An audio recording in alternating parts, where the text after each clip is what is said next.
இன்னைக்கு நிறைய பேர் கேட்டுட்டு இருந்தீங்க. லைவ் போட்டுட்டு பேசவே மாட்டேங்கிறீங்க.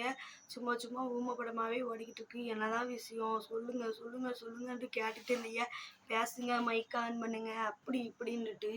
நானும் என்ன காரணம்னு சொல்லிட்டு சொல்லணும்னு முயற்சி பண்ணிக்கிட்டே இருக்கேன். என்னாலயும் சொல்ல முடியல. அது என்ன காரணம்னு சொல்லிட்டு உங்களுக்கு விளக்கம் போட்டுடலான்ட்டு தான் இருக்கேன்.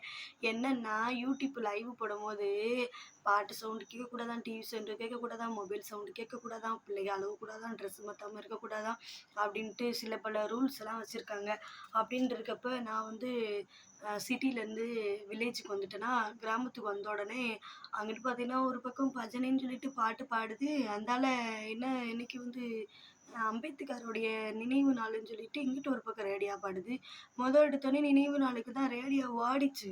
சரி அந்தால ராத்திரி நிப்பாட்டிருவாவ, நம்மளும் லைவ போட்டுட்டு ராத்திரில பேசிக்கிட்டு இருக்கலாம் அப்படின்னு பார்த்தா, இந்த பக்கம் என்னன்னா, நாளைக்கு பஜனைக்கு இன்னைக்கே ரேடியோவ கட்டி விட்டுட்டு, "ஐயய்யோ! என்ன செய்யுது இப்போ தெரியலையே!" அப்படின்னுட்டு நானும் என்ன பண்ணேன், சரி பாட்டு கட்டலாம் நிப்பாட்டட்டும், நம்ம செத்த உறங்குவோம். ஏன்னா ஒரு 10 மணிக்கு மேலேயோ என்னமோ ரேடியோ போடக்கூடாதுன்னு ஏதோ ஒரு ரூல்ஸ் இருக்கு.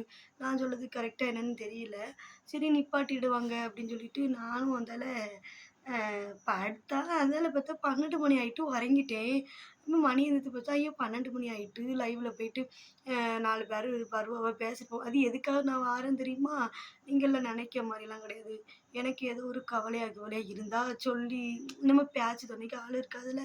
இதில வந்தோனே, hi Aravind, hi Sujitha, hi சின்னம்மா, குயிலு அப்படி இப்படின்னு சொல்லிட்டு நம்மோட 4 சொந்தங்கள்ட்ட பேசுன மாரி இருக்கும். அப்படின்ட்டு 12 மணி ஆனோனே அப்படியே லைவ் வந்துட்டு ஓடி வந்துட்டு, உங்களுக்கு அப்படி என்ன கஷ்டம்னா, அந்த கஷ்டத்துல என்னத்த போட்டு சொல்லிக்கிட்டு அப்படின்ட்டுட்டு அந்த இத முடிச்சிட வேண்டியதான் அப்படியே. உங்களெல்லாம் பார்த்தோன்னே, பேசினோனே எவ்வளோதான் நீங்க ஒரு பேட் கமெண்ட் பண்ணாலும், சில பேர் அந்த நல்ல கமெண்ட்ல நல்ல விதங்கள்லாம் சொல்லுவாங்கல்ல, அதெல்லாம் கேட்டு மனசுக்கு கொஞ்சம் சந்தோஷமா இருக்கும். அதனால தான் அந்தால லைவுக்கு ஓடி, ஓடி, ஓடி, ஓடி, ஓடி வந்துட்டேன். இதுதான் நான் பேசாத காரணம். ஓகேவா? எதுவும் நீங்க தப்பா நெனச்சுக்கிடாதீங்க. பாய்ங்க. தொடர்ந்து நம்மளுடைய வீடியோவ பாருங்க. Okay bye.